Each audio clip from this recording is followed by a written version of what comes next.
Hi friends, welcome back to another episode of Generation Tech. My name is Alan. Amongst the many newly announced Star Wars series coming to Disney Plus is a program called Rangers of the New Republic. Rangers are actually a pretty old concept in Star Wars lore, so today I thought it'd be interesting to take a look back at the roots of the New Republic Rangers organization by discussing some of the other Ranger organizations that preceded it. Now, it makes a lot of sense that the Rangers would reappear in Disney canon. The time period in which The Mandalorian is set in is rife with instability and lawlessness, especially in the Outer Rim territories. Say what you will about the Empire, but they mainly had things under control when they were under power. But by 9 ABY, when the New Republic is still a fledgling organization struggling to hold the galaxy together, it's really up to paramilitary organizations like the Rangers to kind of keep things together and watch out for larger threats that could pose a larger problem down the road. Now, a lot of people are saying that Carson Teva and Dave Filoni's pilot character are going to be Rangers. They're also calling Cara Dune a possible Ranger, but I believe this is all very inaccurate. Carson Teva and Filoni are clearly a part of the New Republic Navy and are basically equipped the same way a Rebel fighter pilot would have been at the time of the Battle of Endor. Cara Dune is a Rebel shock trooper, aka mass murderer of stormtroopers. Whereas it is logical for Disney to branch these characters off from The Mandalorian to carry over interest into the new show, I hope they keep the original traditions of the Rangers intact. You see, the Rangers weren't just always tied to the Republic or the Old Republic, they actually had a pretty close relationship with the Jedi. Legends say before the Old Republic was even established, you had the ancient Jedi Order, which was founded on the planet of Tython. Separated from the rest of the galaxy by gravitational anomalies, the people on Tython learned to coexist with their new wild and force-infused home. The Jedi were precursors to the modern Jedi, and they practiced balancing the dark and light side of the Force within themselves. They were essentially gray Jedi. Now, just like the modern Jedi system, the ancient Jedi system had a very strict hierarchy and also temple training system. Once a Jedi completed their studies by traveling to each of the great temples at Tython, they became eligible to become Jedi Rangers. These were sort of representatives of the Jedi Council and mainly charged with protecting the interests of their organization and keeping Tython and rest of the settled worlds in the Tython system safe from conflict and outsiders. In many ways, the Jedi Rangers were the precursors of the Jedi Knights. Back in the Old Republic era, it wasn't all that uncommon for local governments to commission and deputize civilians, give them weapons, and basically have them patrol the local area.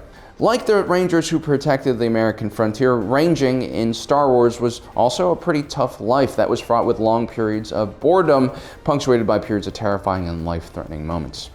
Rangers were generally under-equipped, underpaid, and undertrained. They usually didn't get any support at all from the government outside of some small amounts of money. Toughness and ability to adapt to your environment along with coming up with flexible strategies were the only way a Ranger could survive. By 1000 BBY, the Old Republic finally demilitarized after the Ruusan Reformation was passed. This meant that keeping peace in the galaxy was now solely the job of the Jedi and the Judicials. Neither organization was truly big enough to handle the monumental task at hand. And so in 620 BBY, the Antarian Rangers were established in order to support the Jedi. This wasn't just some government or paramilitary organization, though. The Antarian Rangers were all non-Force users who believed it was their duty to help and assist the Jedi whenever possible. These individuals were actually quite ideologically driven and very devoted to the Jedi and their cause. This could potentially be because their members usually had positive experiences with the Jedi or themselves were Jedi who weren't able to pass through the basic training. The Rangers would perform many of the thankless tasks that would help the Jedi efficiently keep watch over the galaxy.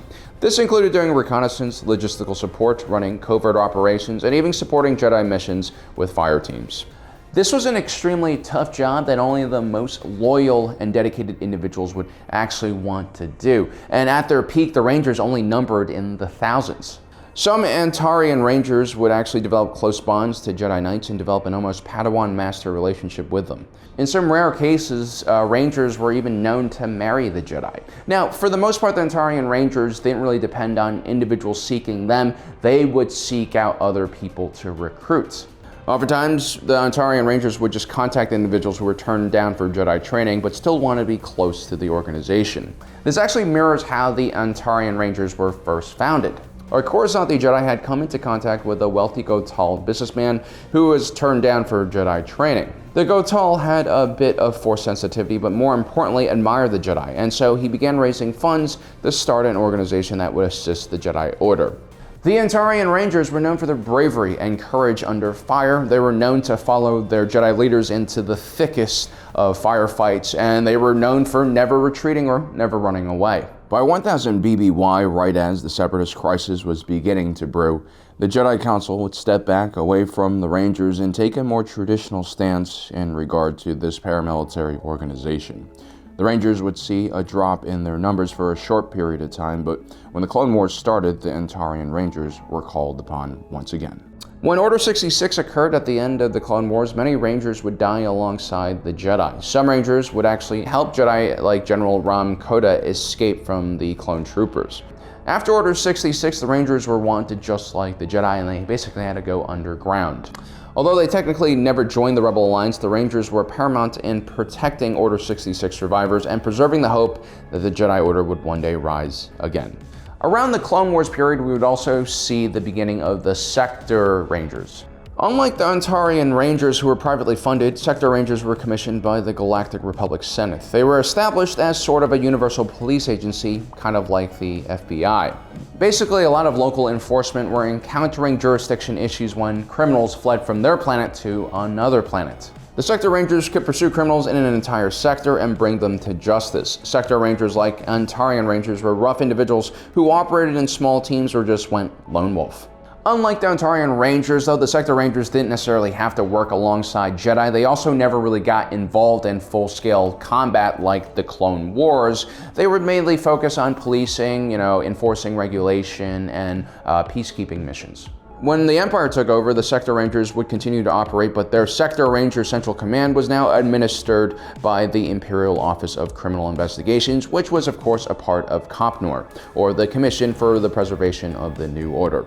With the defeat of the Emperor, Luke Skywalker uncovers information about the Antarian Ranger and seeks out their survivors. He wants to rebuild the group and have them assist his new Jedi Order. So aside from that, we just don't know much about the New Republic Rangers organization. Are they going to be more government-backed, kind of like the Sector Rangers, and focus more on policing and being like an FBI sort of institution? Or are they going to be more closely tied to the Jedi, like the Antarian Rangers?